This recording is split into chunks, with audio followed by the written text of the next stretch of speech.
Hello, peoples of the internet. As you can see by the fact that I've uploaded this, I'm not dead. Sorry for the hiatus there. I've just been really busy with school, but now that school is out, I should be able to upload much more frequently. And as a side note, please let me know what you think of the whole intro video that I'm trying out. If you like it, comment yay down below. If not, just comment nay and I'll respond accordingly. I'll keep it if I get more yays than nays, and I will do away with it if I get more nays than yays. Thanks so much for participating in this experiment of mine. It's all to make better videos, and to entertain you better, and to generally make this channel the best that it can be. Enjoy the video.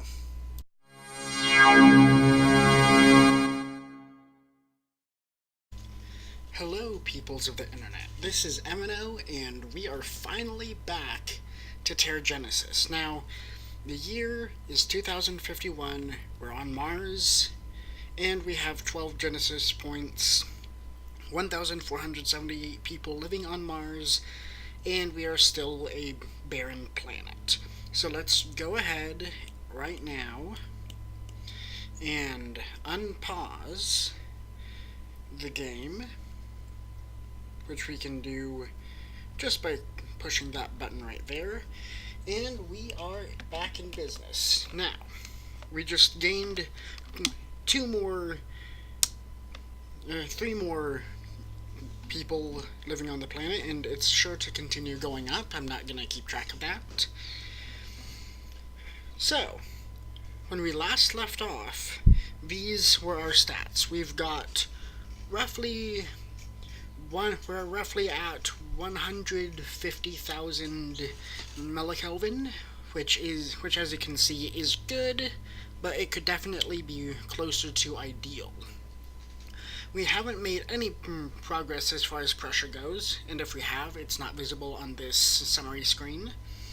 Neither have we made any progress with our O2 levels or really our water levels. And that is where we're picking up from. Although it is notable, it is important to mention that we do have Primus Vivus X, which is the organism that we created in the last episode, and it was really just an attempt to introduce life in any form to Mars. We've discovered rich magnesium deposits in Zakharov's Wish. Nice. But Primus Vivus X is the ultimate extremophile, and was designed purely to be able to survive on Mars as it currently stands. And we are probably going to be creating less and less extremophile organisms as time goes on, because hopefully we will actually be able to successfully terraform Mars, and of course that's actually the secondary goal. The primary goal is to gain independence. That's how you win. And as far as actually going about that, you need culture points, and we are still building the thermal dust and the Atmogen suite, because pausing the game like I did pauses the construction progress as well, and I knew that. So we are going to have to wait for that before we can really build many more things in Zakharov's Wish. But we just got a new culture point because of a true masterpiece of a television show. That is terrific. I love me some good film. Let's go ahead and put that culture point towards independence. And now we are officially 40% towards victory. We're almost halfway done with the quote-unquote game. But, as you all know, no TerraGenesis playthrough would be complete without actually terraforming the planet that we're on. So, let's pop over into the research screen, and our current our current goal is to increase pressure. As you can see, as soon as we actually come to the main screen, it's increased pressure. But we've got that taken care of just as soon as the thermal dust and the Atmogen suite are completed in about an hour. So hopefully by the end of this episode we will have those two machines functioning. Let's come back here to research. And, well, we really don't have all that much that we can build that is considered any sort of useful. Plus, we do need to save our credits for more biomass facilities. In fact, actually, why don't we go ahead and research the tidal enclave? That way, when we do start having some semblance of an ocean or lakes, we can start introducing aquatic life. We now have 853,535 credits and counting. And we have 1,570 people living on Mars and counting. Now, as I keep saying this because it's true, this is very much a waiting game. So, I hope you all are ready for quite a few peaceful looks at the planet Mars, just like this. In fact, oh, that just takes a photo. Sorry, I thought that would take away the rest of the HUD. But it is nice to have a picture of Mars on my device, just like this. So, as you can see, there's a outpost on Olympus Mons, I believe that is. I am not very familiar with Martian geography. And there's also an outpost right there next to that smaller mountain.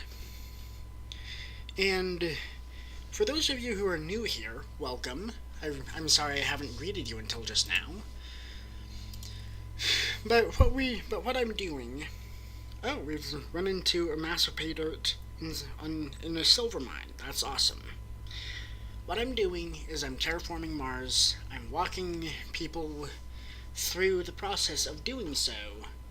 And after I finish this planet, I plan on going on to the other planets of the solar system, starting with Mercury and then Venus, and then Earth is available. But instead of terraforming Earth, the goal is to keep it from becoming a barren planet due to global warming, and it is a surprisingly difficult task to do so. So I'll have to look a little bit more into that before I can offer a successful walkthrough of Earth, surprisingly enough. But anyways, I do TerraGenesis walkthroughs, as you probably know since you found this video, but I also do other gaming... I also do other games, such as Subnautica, which is a game where you crash land on an ocean world and have to find a way to exit the planet successfully and return back to Earth. No, that's as much as I can say without spoiling some things. And I also do, and I'm on the hunt for other simulation and strategy games, but unfortunately there aren't very many games available for Mac, which I use currently, so that's about all I do besides some, Minecraft, and a few other games.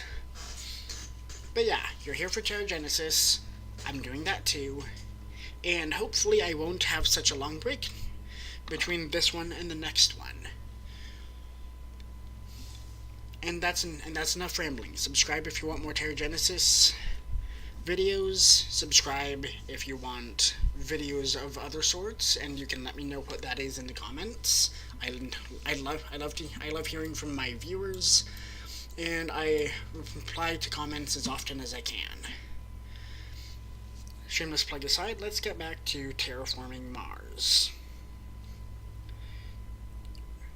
And actually, let's go to Yogellon, and we've got 2 silver mines, and I believe this is the one that has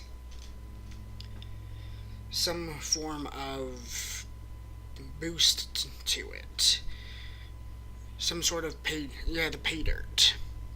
Because we're earning almost 5 times as much from beta 7 as from beta 1. And over at Seamood, we have a silver mine and we have an iron mine, and those are not doing as well as the ones over at Yogellon, but that's fine because we've got plenty of other sources of income, as you can see right here. This is the money tab, where you can keep track of your expenses and your income. And as you can see, we have about 16,000, actually closer to 17,000 credits that we're earning every single minute, and that's terrific. And right here in this increase column, which you can see over here on the right hand side, we've got a rich uranium deposit, 2 rich magnesium deposits, and 2 rich magnesium deposits in Zakharov Swish.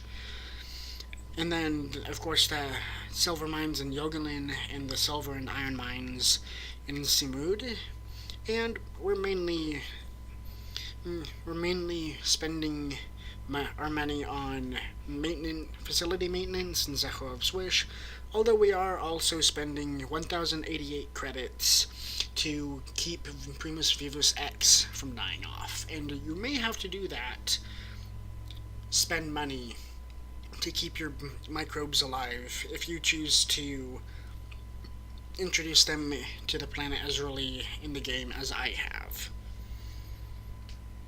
And that's really all that we can do for right now. So why don't we watch the planet turn as we wait for something new to happen.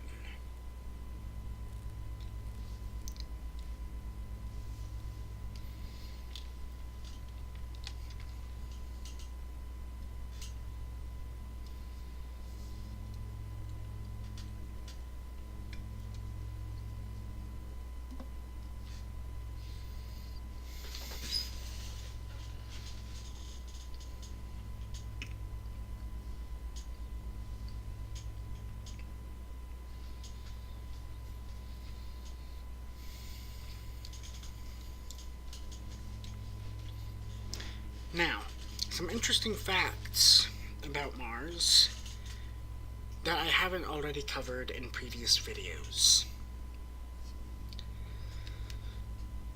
I'm actually not sure. I haven't researched anything new about Mars since the last episode, and I apologize for that. I'll be sure to do that before this next episode comes out, which will be episode 4 of this series, and I expect that if each of these episodes are about an hour long, we've got a hero of the hour. An engineer saved hundreds of lives during a massive structural collapse. Uh-oh. That doesn't sound good. Anyways, I expect that, given each episode is approximately 1 hour long, there will be 6 to 8 episodes.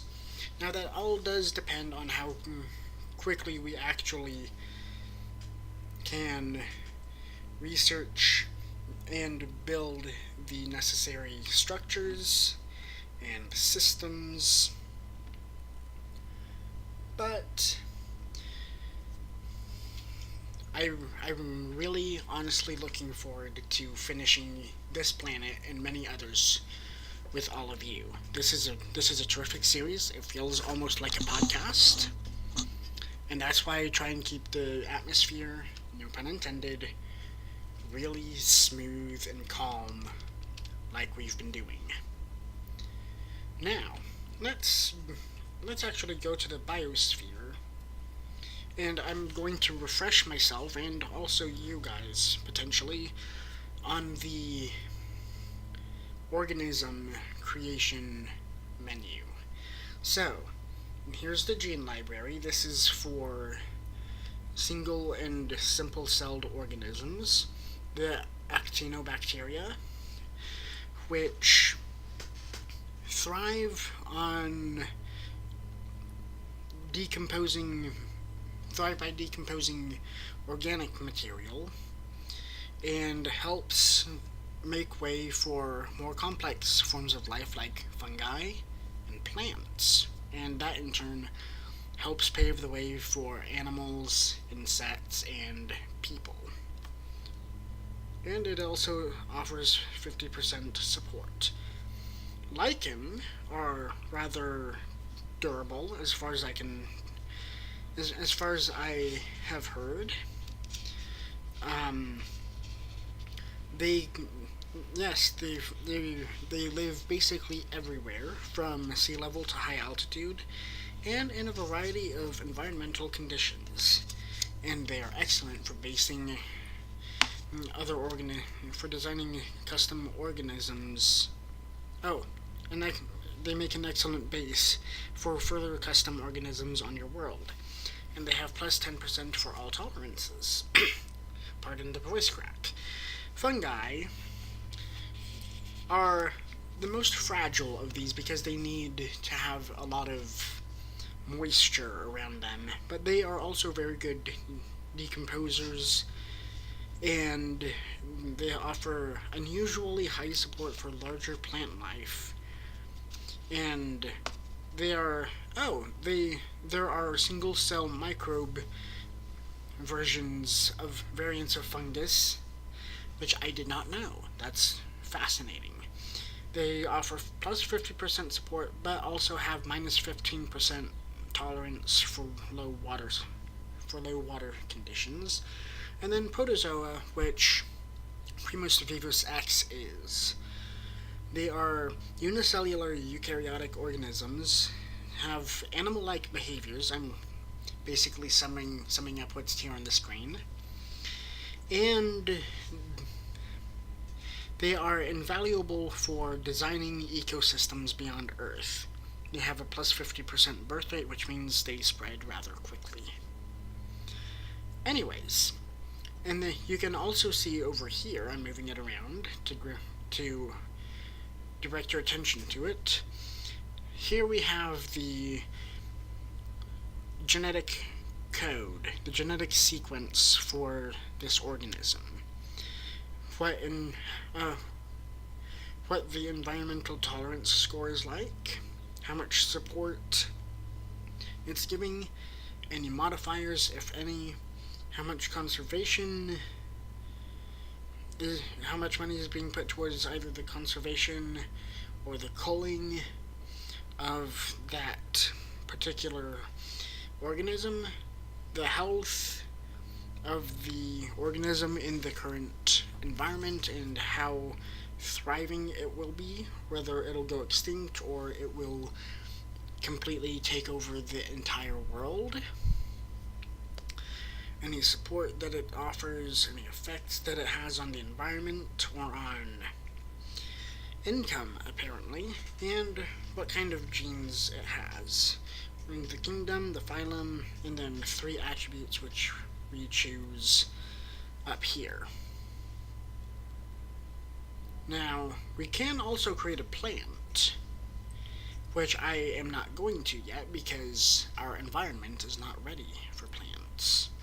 But we can select grass, which gives plus 2 population per minute and plus 1,000 credits per minute. That's fascinating. And wheat is a type of grass, so this produces food. We have moss, which has plus 15% low temperature tolerance and minus 15% low water tolerance. We have shrubs, which has plus 50% birth rate and minus 25% support required for it to live, which is nice. We might actually start out with one of those when the time is right. And, of course, trees. Plus 50% support required, plus 50% support offered, and plus 2 oxygen parts per million per minute. Which can be nice, but we need to be careful not to overdo the oxygen. Then we have herbivores, which are things like horses, hippopotamuses, I don't know the proper plural form for that animal, giraffes, anything that eats plants is an herbivore. If it also eats meat, then it's an omnivore, and if it only eats meat, then it's a carnivore. And here is the standard new organism menu right here. It's basically the same for all of these. And we have amphibians, which have plus 15% high temperature tolerance and minus 15% low water tolerance. They are ectothermic, which means that their body temperature is pretty closely related to the environment's temperature, similar to reptiles.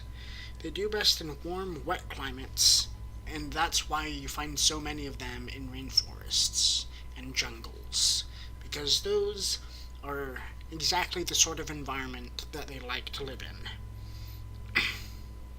We have birds, which have plus 15% high pressure tolerance and minus 15% low pressure tolerance, so they are apparently very sensitive to pressure differences. We have insects, which have plus 100% birth rate and minus 15% support offered. So we need to be careful about creating insects.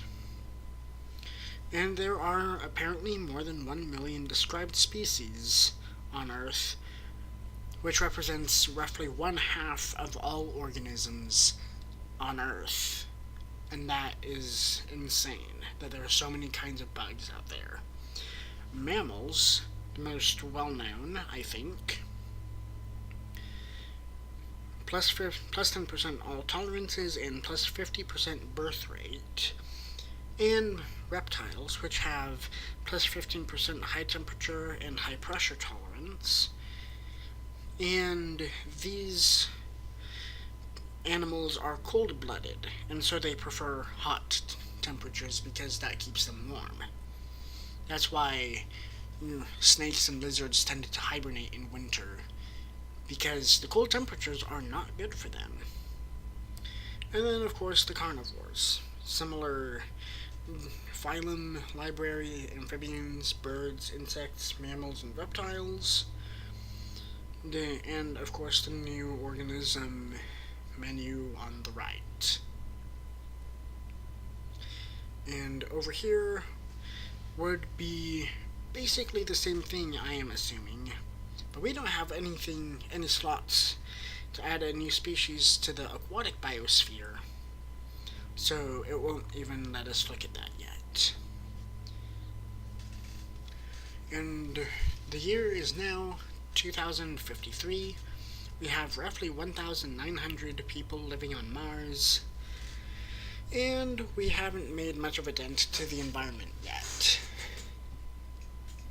which I imagine will change relatively soon, considering the fact that we have a thermal dust generator in the works. It only has 12 minutes remaining before it's done, and we also have an Atmogen suite in the works, which is much further away.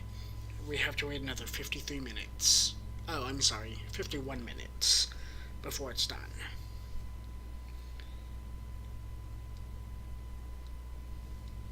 Oh, a new style of cuisine is gaining popularity in Zakharov's Wish, our only colony so far on Mars.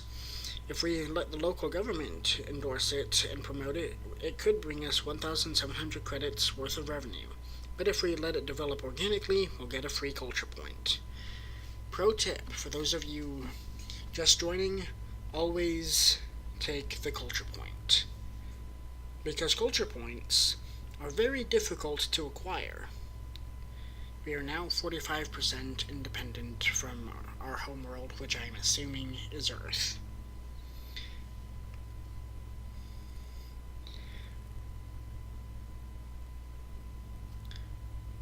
Please enjoy a view of the planet Mars while we take a quick break. And the reason for this break is simply because there isn't much that's going to be happening. Oh, scientists have discovered a very unusual Primus vivus X during a routine conservation sweep. Further investigation has revealed that the species has mutated, spawning a sister species that is being called mutated Primus vivus X. What an original name, scientists. Good work as always. Oh, but the last known mutated Primus vivus X specimen has died. Scientists are now classifying the entire mutated Primus vivus X species as extinct. The remaining species are already adapting to its absence, but ecologists warn that now is the time to pay extra close attention to avoid any further damage to the existing biosphere. That was really fascinating. A new species evolved and then was immediately killed off by the uncaring, barren nature of Mars as it stands. So, I stand corrected. Maybe things will be happening. In any case, please enjoy a view of the planet Mars. I will be right back.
And we're back.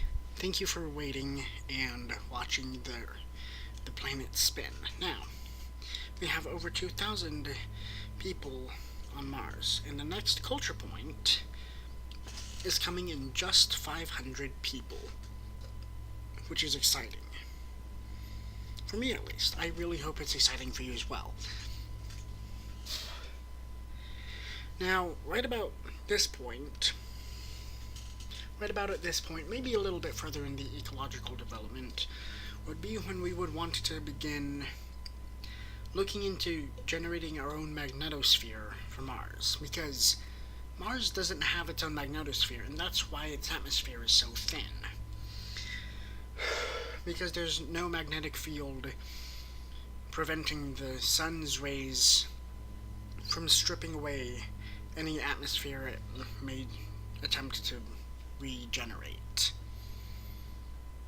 So that's just a consideration that we would need to take into account if we were actually trying to terraform Mars.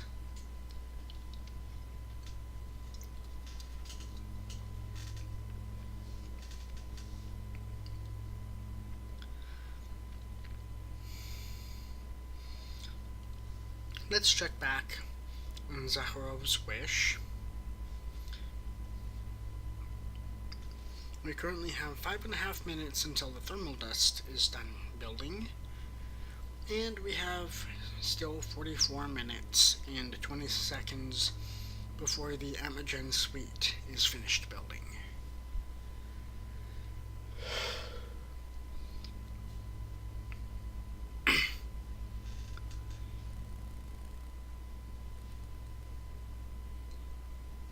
And actually, let's come back here and let's just read through our summary screen one more, our stats screens. Our current temperature is 223,904 millikelvin, and we're growing at a rate of 60 per minute. And our goal temperature is 287,000 millikelvin. So we won't be getting there for quite some time at this rate, but that's fine. Our pressure is currently 1,571 pascals. We are going at a rate of 10 pascals per minute from the borehole in Zakharov's wish, and our goal is 100,000 pascal, which means we will not reach our target pressure for a very long time at this rate. That's fine, we're taking care of that. That's what the thermal dust and the Eminough suite are for. Our oxygen levels are currently 3,016 parts per million. We are growing at a rate of 21 parts per million per minute.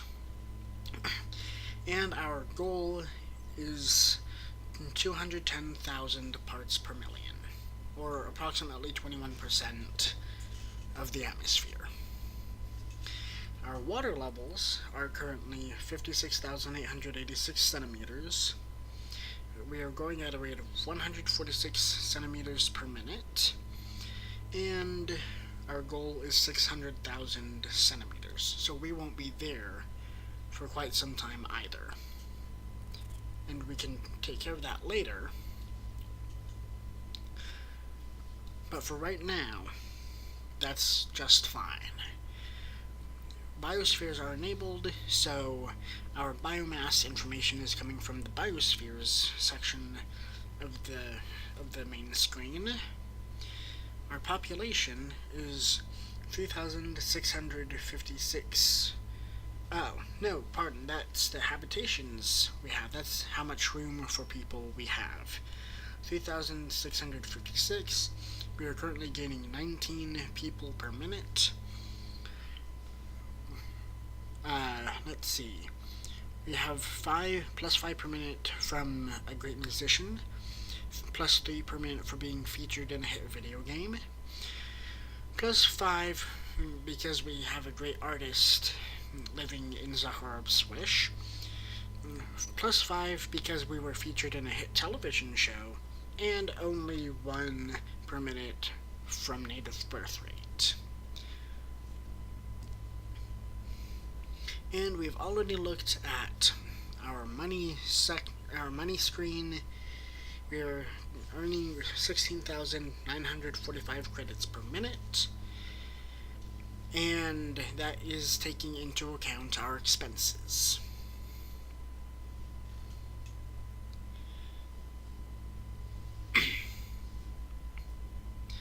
Now, what should we do while we're waiting for something to happen? It all depends on how long it's going to be before the next thing happens. 1.5 minutes. That's exciting. In 1.5 minutes, our thermal dust will be done. Now, actually, I know exactly what I'm going to do in the next minute and a half. I'd like to ask all of my viewers, what sort of things do you enjoy about this format? About the sort of podcast style that I've been doing over the past couple of episodes. Do you enjoy it? Do you not enjoy it?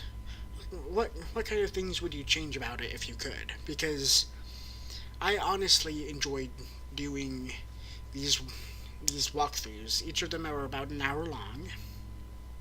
I really enjoy doing these. and I am really hoping that you are enjoying them as well. So, let me know what you like about these episodes, what you're not liking. Oh, the last known Primus Vivus X has died. A terrible storm has temporarily reduced the health of Primus Vivus X by 35%. That's horrible. And also, I think that means that we no longer have a biosphere. Yep. The Primus Vivus X has just been made extinct by weather. And that happens.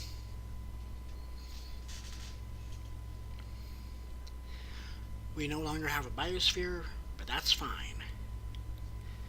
We can rebuild, we can repopulate. There are still people on Mars, don't forget that. But as I was trying to ask just a second ago, what sort of things do you like about this series? Is there anything you would change? Do you have any comments from me as the commentator slash player slash terraformer? Do you want more trivia? Because I keep promising trivia in these episodes and then not giving them. So if that's a point of disappointment for you, please let me know and I will make an actual effort to learn new things about Mars every time before I start a new episode. That way, I have more things to talk about, and we don't have to watch the planet spin like this quite as much if you don't want to. Speaking of, what do you think of that? Do you like watching the planet? Do you prefer this screen where you can watch our progress with the population? Really, just let me know what you think about this series. I am very interested to know. And on that note, I am not going to leave you, in case that's what it sounded like. On that note, I'm going to come over here. We have 30 minutes, 30 seconds before the tidal enclave is finished building, or rather being researched. Excuse my cough. The thermal dust has just finished building, which means we are now gaining 14 pascals per minute. And as soon as the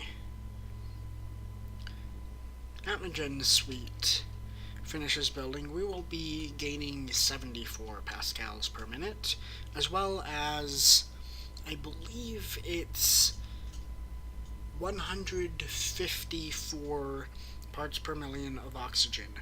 Oh no, I'm way off. We're only going to be gaining 31 parts per million of oxygen per minute, but that's also fine.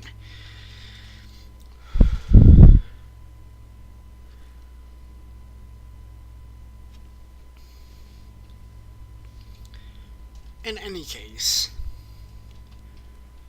that's what I was talking about. I was just going to check the progress on various systems on our planet. Here's a map of Mars, and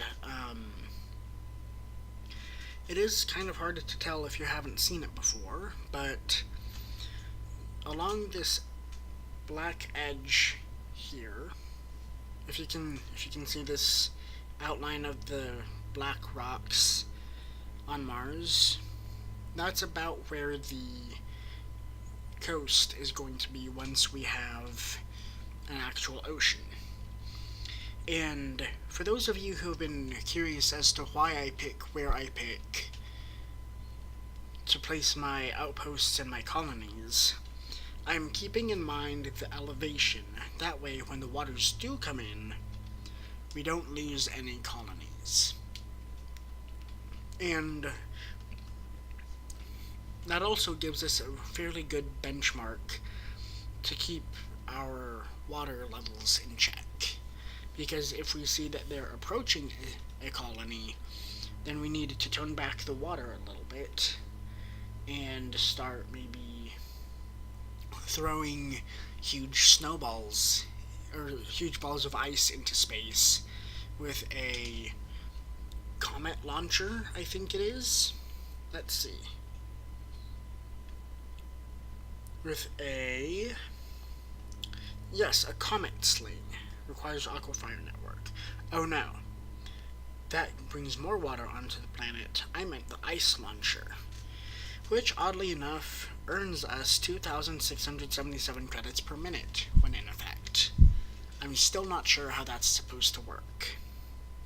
If any of you have any ideas on how that works, please let me know. I am honestly and truly curious to know how what they call throwing snowballs at God would earn money. And I'm sure the reason they call it that is because we're throwing huge pieces of ice into space, and we usually think of God as being somewhere in space. In any case, that's a very attention-grabbing tagline for the ice launcher. Now, if we come back to the main screen, we'll see that we currently have 2,290 people living on Mars. I almost said Earth. Good thing I caught myself. Mars is supposed to be Earth 2.0, but even Earth 2.0 isn't Earth, as much as we like to think of it as being such. Let's see. We need an active spaceport in order to access the planet's orbit, and that is going to be taken care of in Zaharov's wish. Not soon, maybe, but in a couple of decades of game time. Of course, I really, really hope that it doesn't take 10 or more real-world years to finish this walkthrough. That would be disappointing for everybody. Let's come back to research really fast, just so that we can see what sort of progress we're making towards the spaceport. Absolutely none. We've been working on the HAB unit section of the population tree. We've got the HAB unit and the HAB complex and the HAB dome lined up. But if we wanted to be able to build a spaceport, we first needed to research the children's crèche. I think that's how you're supposed to pronounce that. It might be creche. Let's release that water. We need higher sea levels. And then the transit network, and then the spaceport, which is how we access the planet's orbit. And also how we put satellites into orbit that are almost cheats, because they automate a lot of things. And I think it's cool. But some people are going to be like, oh no, I don't use the satellites because I prefer having an intricate system of machines on the planet that maintain everything. And that's totally fine. I'm not gonna fight you on that. We're trying to keep a warmish atmosphere, because we want the planet, to be warm but not too hot, and we don't want it to be too cold either. It's a really tough balance to keep. That being said, maybe the next thing we should research should be the cooling plant, because we do need some kind of countermeasure for global warming. And until such a time as we can build the Soletta satellite, which will help maintain the correct temperature on the planet, we're going to need a delicate system of machines on the planet itself, keeping that order, and that's totally fine. Now, in the next 5 or 10 minutes, I think, we're going to get another culture point for reaching 2,500 people living on Mars. Let me double check that really quickly. I've got a calculator right here, and I'm going to put in 2,400. Actually, no. What I want to do is say 100 divided by our population and growth of 19. Yep, just over 5 minutes before we reach 2,500 population. And isn't that something? We're really starting to grow here in terms of population. And also in terms of other things. Look at how far our temperature has come. We are heating up rather quickly. I think we used to be maybe half a centimeter to the left of where we are now. And that's progress, because remember, it's this whole 3 to 4 inch bar represents almost 175,000 millikelvin, which is really only about 175 Kelvin, since we're measuring in millikelvin, which is thousandths of a degree. But that's still quite the amount of progress we're making.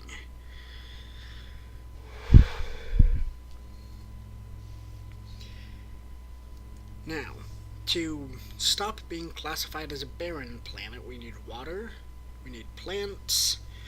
Oh, how about paid broadcasts? We could always use a little bit more money.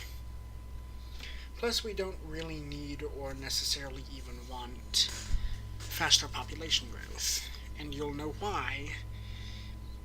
Maybe later in this episode, maybe in the next episode, when we start to run out of space to put all the people that are trying to move to Mars. Speaking of, we need 5 million credits to build a new colony, and we only have 1.57 million credits right now. So yeah, maybe that's what we should be focusing on next. Or we could always just wait for a new facility slot in Zakharov's Wish and run with this as far as we can take it. In 26 minutes, 50 seconds, the Atmogen suite will be finished, and I think that's where we're going to end the episode, in about 26 minutes. So, bear with me a little bit longer. We're in the home stretch here.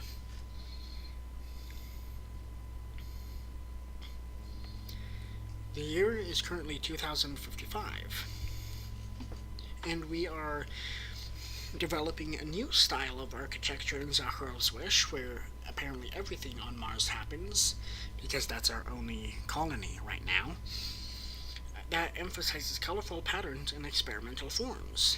And that is what is currently being associated with Zakharov's Wish in the public eye.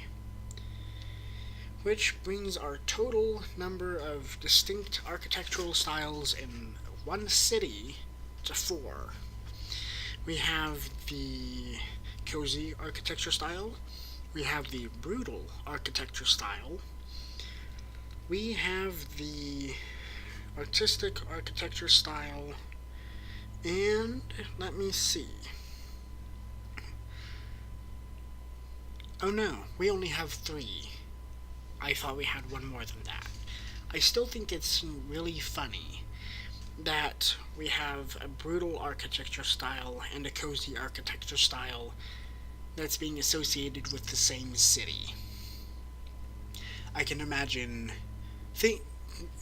For those of you who have seen the movie Despicable Me, think Gru's house. Right next to his neighbor Denny, I think his name is. His neighbor's house that's like a regular suburban home. And then right next to that is this Gothic style, almost mansion, sort of a house that really contrasts with the rest of the neighborhood. I just can't help but picture that kind of a thing happening in Zakharov's Wish, since we've got two such different styles of architecture being prominently displayed in the same city. And we've got one more culture point for reaching 2,500 people. So let's go ahead and put that towards independence. And we are now officially halfway to beating the official Mars quest, which is to become independent. But we are sadly less than 1/4 of the way to having terraformed Mars, as we can see from our summary screen.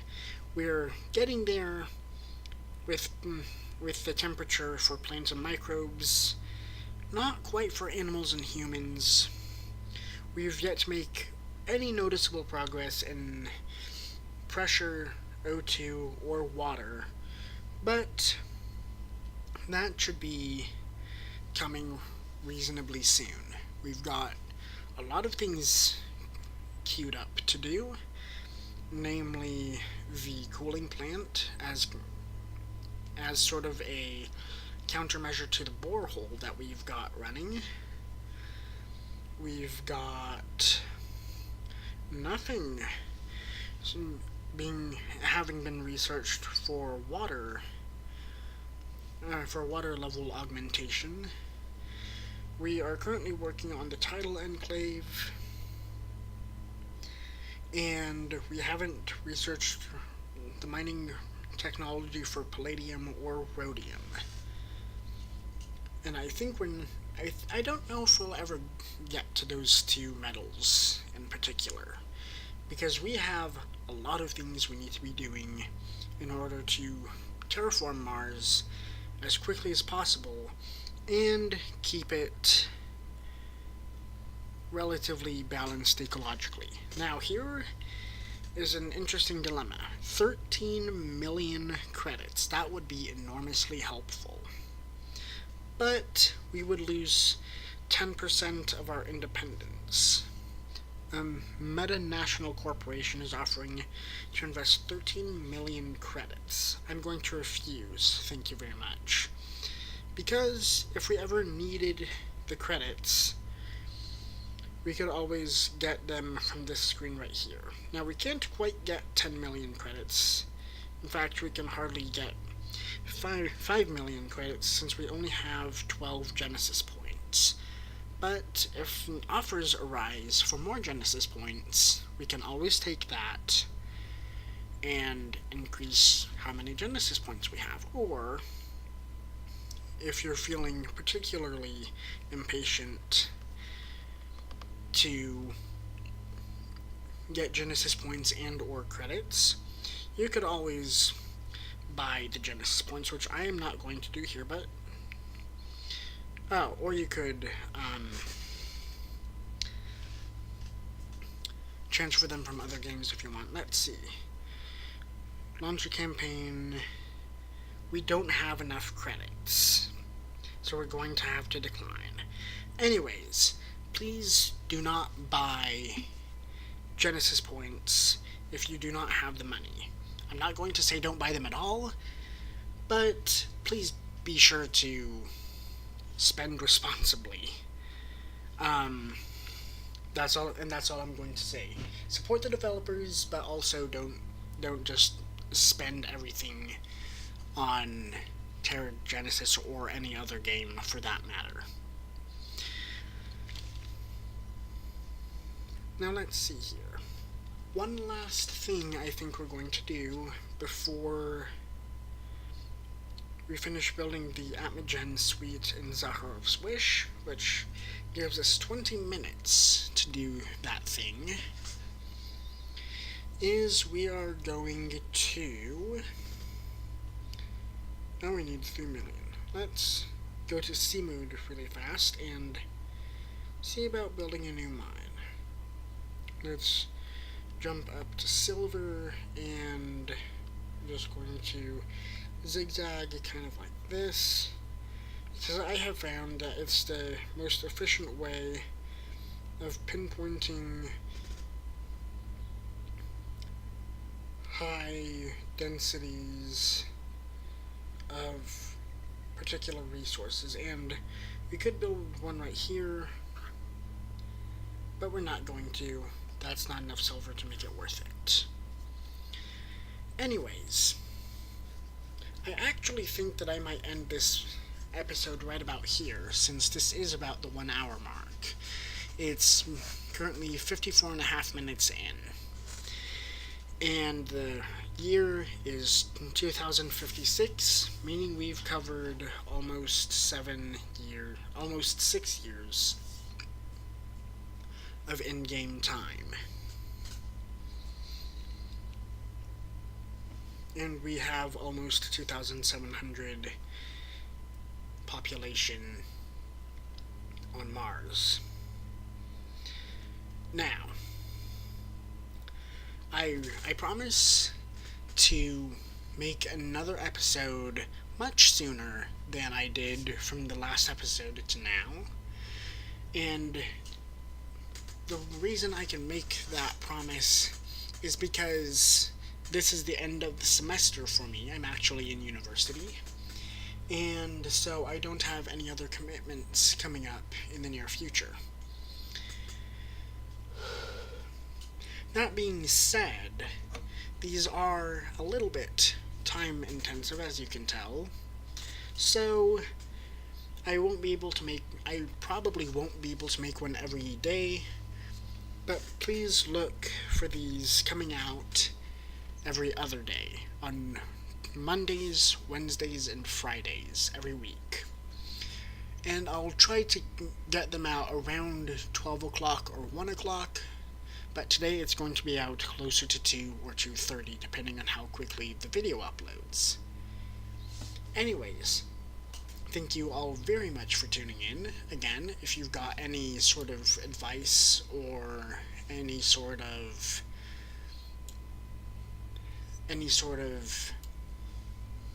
feedback for me, I'd love to hear it. Just leave it in the comments below, and let me know what planet you'd like for me to do next. I said I'd do Mercury next, but if there is a strong enough response for any other planet, I will go ahead and switch plans and do that planet just for you guys after we finish Mars. Again, thank you so much for tuning in. This has been Eminough, and we are terraforming the planet Mars. I'm going to go ahead and pause this game just like this, because we don't want anything particularly bad happening while we're gone. And with that, I bid you all farewell for now. Thank you so much for tuning in.